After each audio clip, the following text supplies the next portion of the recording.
I'm sorry. I'm sorry, Clement. Sorry. What did I do with this? I'm too drunk to open up the next bottle. All right, I can't focus right now. Tyler, I'm gonna outsource this to you. Just pull. Are you wearing an Eric Sloan shirt? I sure am. Woo! What'd you do? I know. No, you sit, doctor. Clement's the wine expert here. My goodness. Yes, because I drink so much of it. Oh my goodness.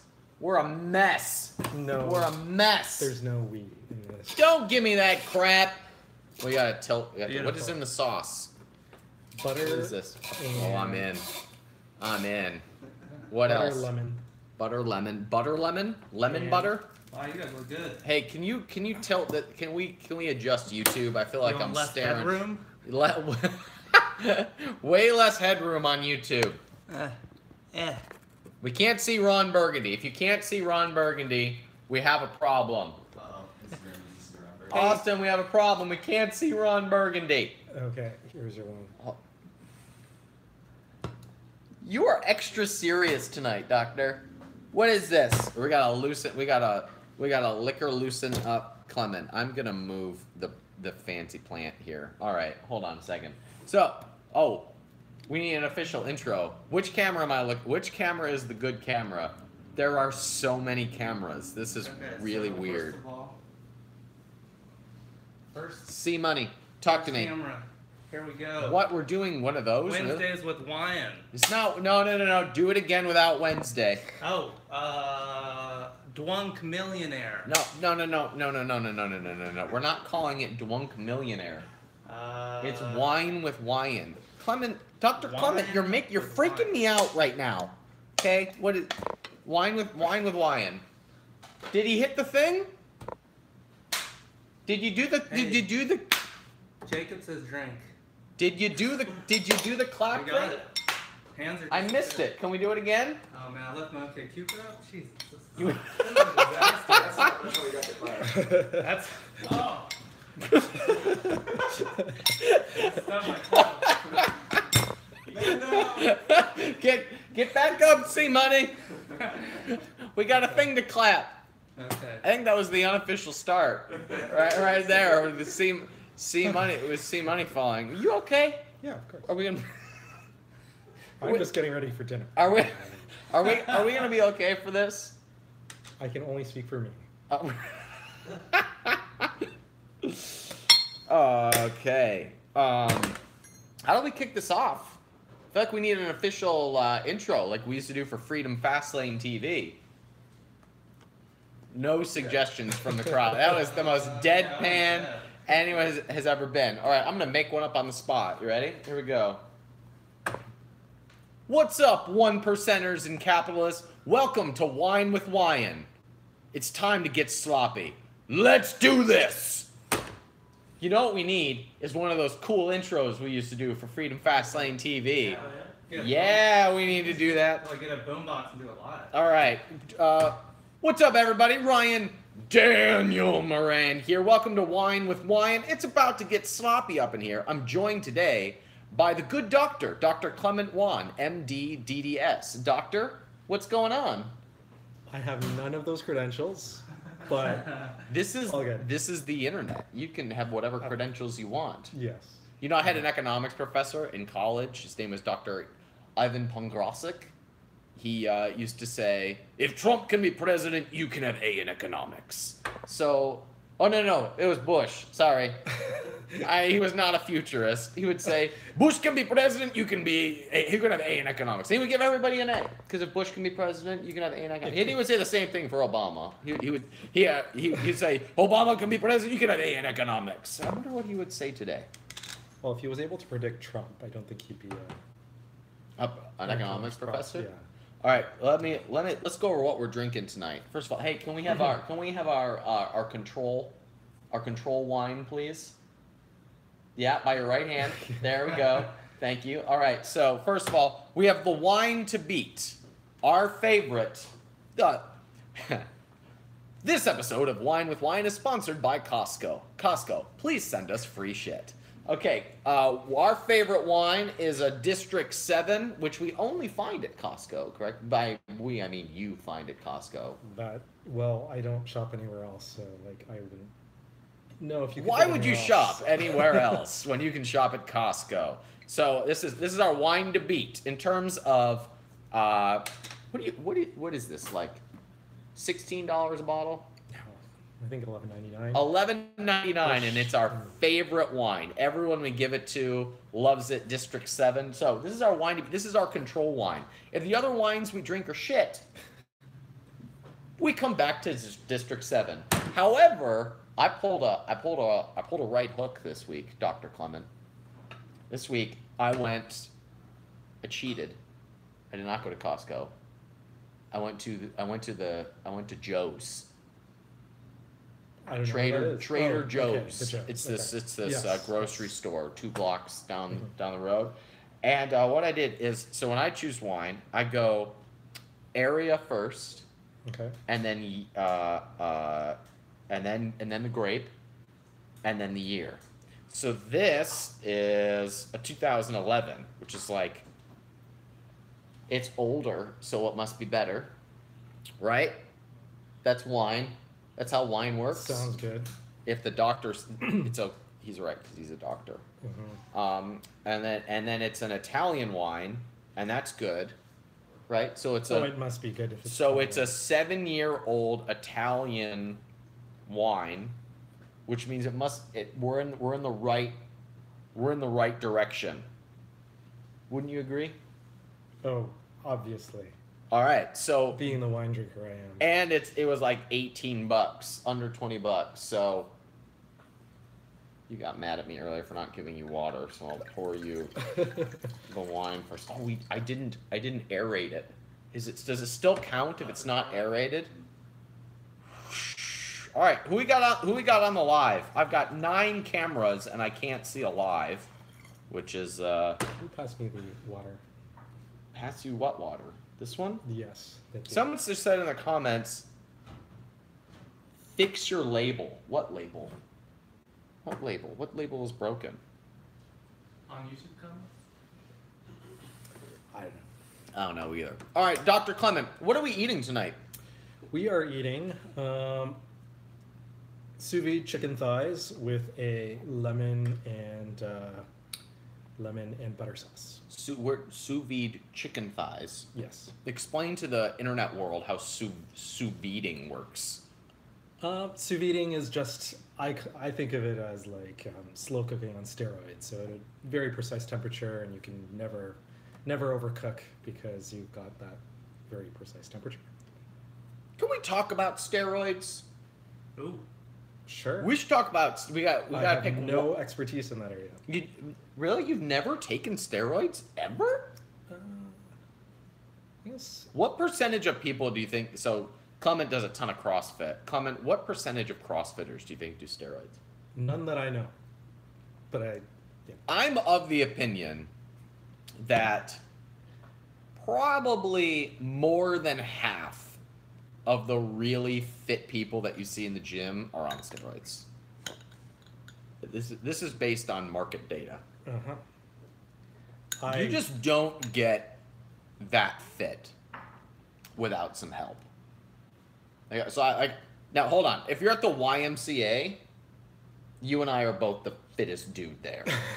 But if you go to Lifetime, That's if you go to any Gold's gym, I think the top 20% of people in those, they're all on steroids. I don't think I've been to like either the Gold's Gym or Lifetime here in Austin. You've only been to CrossFit? Yeah. So I wouldn't know. But given like you see the people out on the lake, Yeah. it's just ridiculous. What's ridiculous? This wine's really good. Have you even tried it? No. I'm very impressed. This is good. It's the age, man. It's the age. I keep looking at this camera. I need to look at this camera. Which camera are we looking at? We're looking at this camera. Oh, I yeah. keep looking at ourselves. Same. And we need to look here. Because we are that vain. Tyler, Tyler, can you help me with something? Yeah, what's up? Where's the actual stream here, where I can see comments coming in live? This is only showing most recent. How do I get to the like actual stream? We're in the. There it is. There we are. Thank you. There we go. All right. Oh, there we go. Okay, now I don't feel so alone. All right, everybody. What's up, everybody? Now we're back. Now we're here with Wine with Wine. The wine is flowing. We're drinking. I don't even know how to say this. Would you say that word? You speak French, so. Is it French though? It's from Italy, so they speak French there, right? Not. Well, Okay. If you are Italian, I want you to put in the comments now if you speak French, because I think you do. What does that say? I'd go with Casson. That doesn't sound French at all. You asked me. All right. Well, this wine, I'm very impressed with this wine. We might have to split test this directly against the. Oh, that's probably the label that someone in the comments is talking about. It dripping everywhere. All right. Well, it's delicious. Welcome to Wine with Wine, everybody. Who we got? Hey, Nancy Blaker. Hey, Tanya Powell. What's up? Oh, Aiden's with us, everybody. It's a party. Aiden. John Hoff, JC Mitchell, Aaron Post, Jacob Brown, Anthony Busio, Jake Hargrove, Tom Trombley. What's up, dude? JC Mitchell, Perry Masterson. Who we got? We got Gino. We got Crystal. Hey, Crystal Moore. Good to see ya. Michael Scott. What a great name. Who else we got? What's up, Junior? Good to see you, dude. I haven't talked to you in forever. What'd you say, C-Money? Catherine Lavery. Pitter patter goes my heart. We got Joshua Kaminsky. What's up? Hey, everybody. What's up, Alec? What's up, Hunter? What's up, Judson? Morgan's in his house. What's up, Sebastian Kopp? Hey, Kerry Wilson. We got Derek Schaefer. What's up, Femi, who's going to be joining us on a future episode of Wine with Wyan. Got Alexander. We got May, Caroline Naomi, Joanne Hoops, Brad Nick. What's up, everybody? Good to see you. What's up, Rory? I think we got it. Oh, what's up, Armando? What? Leron is in the house. Hello. Hello, Jennifer Zarafa. Brianna, good to see you. Hey, Matt Costanzo. Istvan, Rog North, Brad Nick, Greg Willis. What up? All right. That's as far as I had planned. Great. I guess we're done for the night. What is that? What kind of a wine glass is that, C-Money? I'm working hard back here. There we go. All right, we need a prompt. Tyler, can you pick one of the best questions that came up for us to hit? We need to hit the ground running here. I haven't even tried this food. Oh, by the way, this episode of Wine with Wyan is brought to you by Jacobson Salt Company. Jacobson Salt makes the most delicious salt in the world. Jacobson Salt. It's the fucking GOAT. Quote card that shit. All right, Tyler, what do we got? Let's go lifestyle. Let's start here. I know the question, but I just can't see the question. The best part of Jacobson Salt is there's no salt shaker, so you have to use your fingers, which always prompts you to do more than is necessary. It's delicious. What is this again? Lemon butter sauce? Yes. All right. Tyler, what do we got? Well, since we're here in Austin recording, Jake Hargrove wants to know what brought you and is keeping you in Austin, of all places.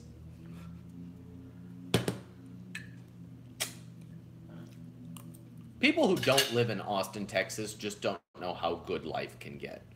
You moved further from me. How do you like Austin? Austin, Texas, the fucking goat. You know what? I'm not sure I did. Because I think because of the geography. Anyway, from Toronto. Really? The geography is... That's true. He's Anyway, a doctor. I'm not, but I probably, moved for the job, or for work, rather, to work with you on buying businesses, and it's a much better climate. A much better climate, is that what you said? It is.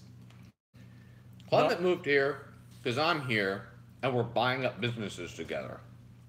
I moved here because I had business here, and the Indians weren't good at the time. That's not really why. I just needed a change. But Austin's great. What else we got, Tyler? Give me a hard one. You want a hard one? Mm-hmm. Okay. Jacob Brown just gave you a great tagline, Clement. You're Clement, not a Dr. Juan. I'm Ryan True. Daniel Moran, joined by Clement, not a Dr. Juan. Oh, hey, Aaron Post. Good to see you. What's that, Ty? You have so much energy when a camera comes out. Have you ever been shy, and how did you overcome that? Have you ever been shy? Not in front of a camera. Yes. Anybody who asks that question does not know you at all.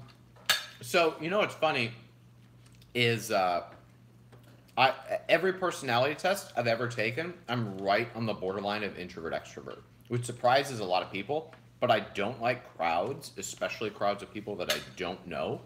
I get really uncomfortable if I feel disconnected and there's a lot going on. So I am right on the border of introvert extrovert. So I actually have gone through periods of being shy. Do you know that a mutual friend of ours once described me as bashful? Like, I think it depends on context. I think that's the case for everybody, right? That's true. But no, I definitely have shy moments. I think most social skills are learned. Like there's certain aspects of it that are more natural to people than others. But I think I read this great blog post recently. See Money, you remember that blog post about intelligence? Yeah. Where it ranked intelligence in multiple facets. That intelligence is not just your natural ability to process information, but it's also your ability to blend in socially and your ability to get what you want socially. And in that context, the author said that the most intelligent person on the planet was Donald Trump, because he can use and communicate with other people to get the outcome that he wants. And I agree with him. Like, if you factor social intelligence into total intelligence, how do you argue with that? I don't think you can. I really, really enjoy debating people on Trump lately. Like, Well, everybody thinks he's stupid. Well, actually, just the left, but you know. I think a lot of people on the right also think that Trump is stupid. That's fair. I would venture to say that. Do you think more people are Republicans, just Republicans? Do you think more Republicans are happy with Trump, or disappointed overall? Oh, they're thrilled. You think so? Trump is the most conservative and libertarian president there's been, at least in my lifetime, and I think that's like. Yeah, but you're arguing on policy, and you would put him more conservative than Reagan. Okay. Canadian, by the way. The reduction in taxes has been, I think it's been actually more dramatic than Reagan. The Reagan's was significantly more dramatic. Oh, okay. Yeah. And then, I guess maybe it's the contrast from the last administration. I think, all right, so I want to hear in the comments, well, he was coming off Carter. Reagan was coming off Carter. Well, that's true too. Yeah. So I want to hear in the comments, if you're a Republican, if you vote, actually I'll just say, if you voted for Donald Trump, I want to know if you're happy or unhappy. And oh, what's up, Jimmy? Good to see. Oh, hey, Katie Dorish. I'm gonna go. By the way, well, I'll lose followers as I come more and more out about politics. But Trump has won me over. Didn't vote for him. I'm now a fan. So on the record, I'm very happy with the majority of the policies, with the exception of trade, which you and I have talked about in the past. Well, I kind of wonder about that too, because like. It could. I mean, if you look at it, possibly a ploy or a negotiation tactic similar to. He's been walking back on some. Although today they passed the Right to Try Act, which was really good for the FDA. Oh, that's fantastic. Comment on this, Dr. Clement, as a registered. As not a registered. As a DDS MD. What's your analysis of the right to try? Basically, it takes the FDA out of the process of I think it's after I think the third trials where people are able to Drink the wine.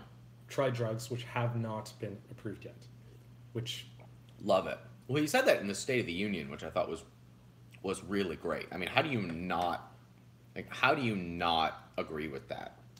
most Democrats did not agree with it How in the world do you not agree with a right to try when you're because they believe it's putting patients' lives at risk. they're even already at dying. risk? Yeah, I know. How does that make any sense at all? It's about the control. Yeah, it's true. It takes power out of the FDA's hands if they can try. C Money, what did you think is going to happen as a result of? Do you think this will open up psychedelic research? I hope so. I think it will. I think it absolutely. I think Right to Try, when he first announced that, is going to be big for psychedelic research. Did you hear that he officially tweeted today that he regrets appointing Jeff Sessions? I did see that. Very interesting. That is interesting. Although, I never take Trump at his word. You can only look at results. Can one of you plug this in? It's low battery. I don't take Trump at his Behind word. you? How can you? I don't think Trump takes himself at word. You can unplug them. It's simply about what's going to be effective. So I don't know. I've stopped listening to what he says and started looking at what's the other hand doing, if you will. Tom Trombley wants to know, does Uber deliver wine? I don't believe it does. That would be excellent. Although, just so you know, Tom, we are under no shortage of wine tonight. Oh no, we just lost YouTube. Hey, the podcast with Aubrey Marcus went live today. Catherine Lavery, you got a shout out on that episode. Dr. Tom Lehman, you got a shout out on that episode. C Money, I think you got a shout out on that episode. Dope. What'd you say, dope? Dope. My boy. Aubrey.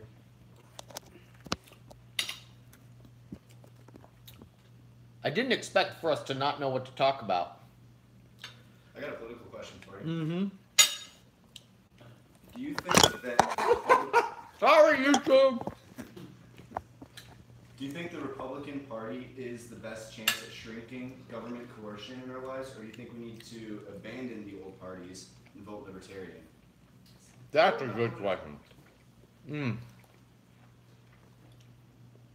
So, full disclosure, I have voted for Democrats. I have voted for Republicans. I have voted for Libertarians. I've voted for the Constitution Party. I have voted across the board. I think it's only a matter of time now that there's no more parties.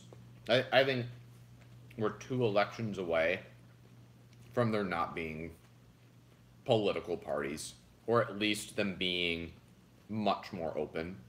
Trump is not a Republican. Trump could have run on the Democratic side of the aisle and just changed the message. I'm not sure that it matters in the presidency anymore. Probably matters more in Congress, but it's only a matter of time that I think that is dismantled. I think parties will matter less, but given how the infrastructure that's required to get out the vote, to do all these things, it'll be a lot longer than that if parties ever go away. But I think the need for parties is lessened, and I think the control is going to be considerably less. Because if you look at the Democrats with Hillary, she if she controlled the party apparatus for quite some time, and she did not get the nomination under Obama. And if you look at the Republicans, like nobody in the leadership of the Republicans liked Trump, and arguably still don't. I didn't. I thought even if he got enough votes, I never thought they were going to give him the nomination. I made that prediction publicly. I was wrong. I was so wrong. So I think you're seeing the influence of parties being dismantled, and it's basically like a caucus thing at this point. Yeah, like I do think the power is definitely diminished. I don't know that it's going to be eliminated anytime soon. But Mark Castillo just posted a comment hope. of all it says is Dinesh D'Souza. I met Dinesh D'Souza before he went all dick on the world. Dinesh D'Souza used to be a completely reasonable, nice human being. I actually saw him speak at my college. I saw him speak at Indiana Wesleyan University. And he was so dynamic. He was so great. I went up to him afterwards and spoke with him and told him how much I enjoyed what he had to say. And then he got all weird conspiracy theory. And he got all, like, super bizarre. And I haven't followed him. well, and then he went to jail. And then jail was a conspiracy. And he's just odd publicly. I used to really like him, and I've lost all respect for him based on... From what I understand, though, it was the reason why he went to jail apparently was a double standard. I didn't. Oh, follow yeah, it yeah. that much, but I'm sure that was the case. But him just as a personality, like, he just seems to be like a shock political jock now, which I'm sure is a perfectly fine human being who just says extremes in order to get attention. surely no one. Yeah. No one has ever done that. I'm sure. I really liked him when he was humble and dynamic and interesting, and then he got all weird publicly, and I'm like, it's like my Superman sucks. It's kind of disappointing. My heart is breaking. Dr. Clement. So who do you like? Who do you follow politically? Politically? Mm-hmm. Commentators. You know what Trump would say? Oh, I follow myself. Okay. As far as political commentary, my old economics professor, Dr. Tom Lehman,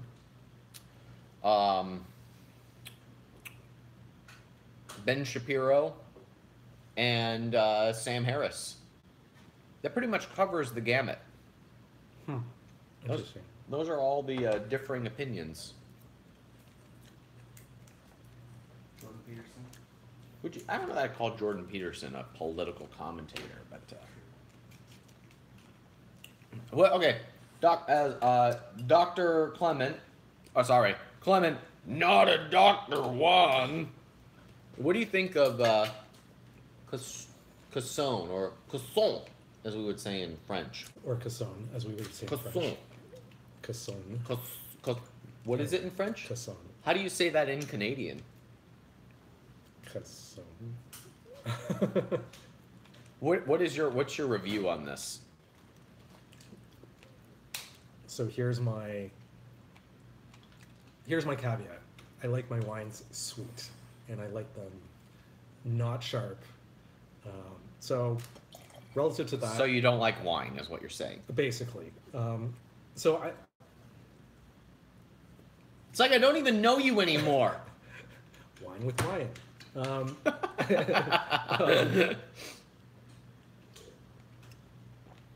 I think this is frickin' great. I think, yeah, it's for somebody whose palate is non-existent, it's drinkable.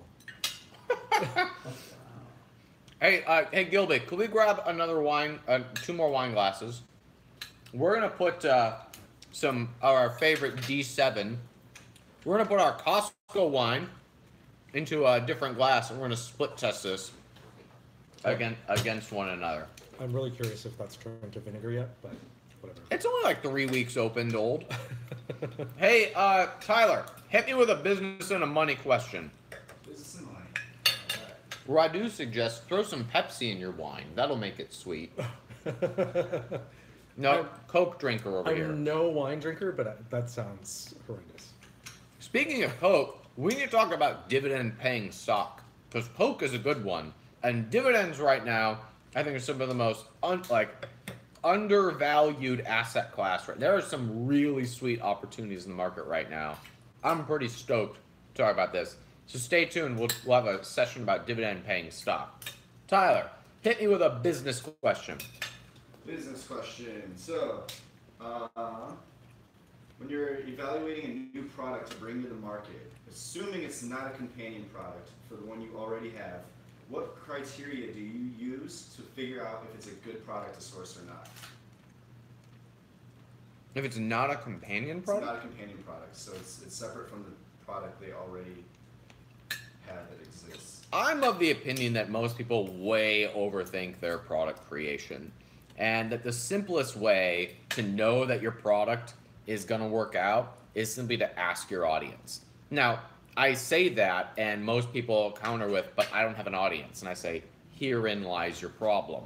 But an audience doesn't have to be that you've got 50,000 email lists or 10,000 Messenger subscribers or even a few thousand Facebook subscribers. All this needs to be is some sort of market data.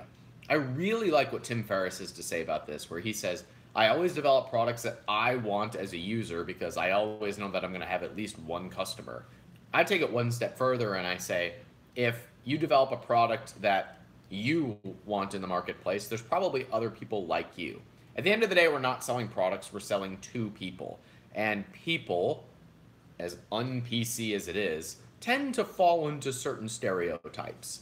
And those stereotypes are proven true when it comes to purchasing products. So you fall into a group of people that make certain buying decisions, make certain purchase decisions, and there are other people like you that tend to reflect the same type of purchase decisions.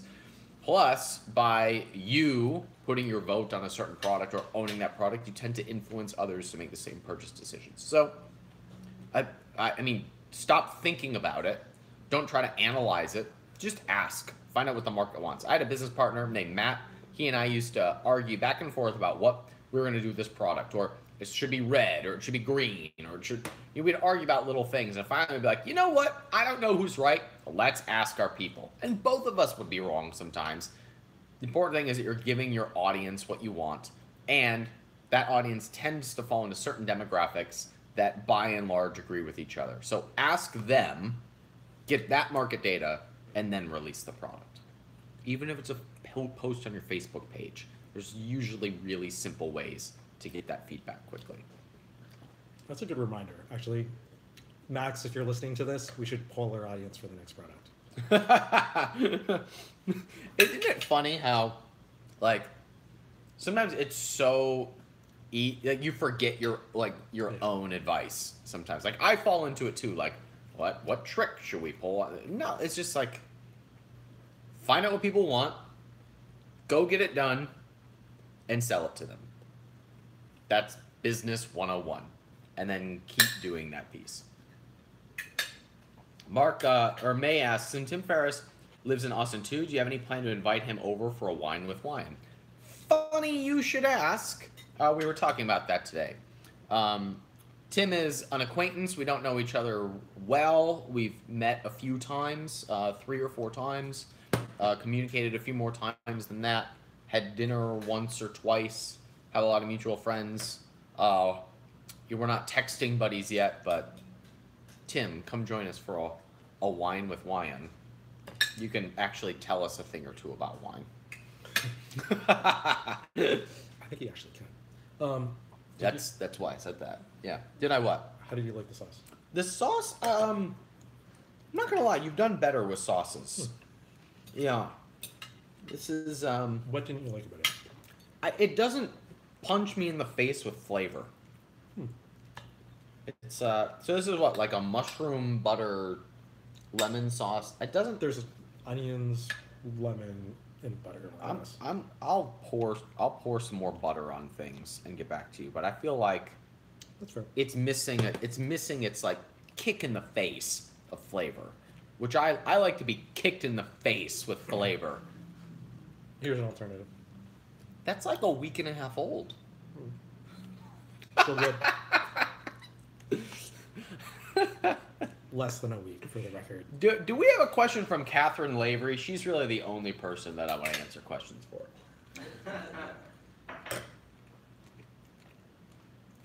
I'll just wait for the delay to kick in.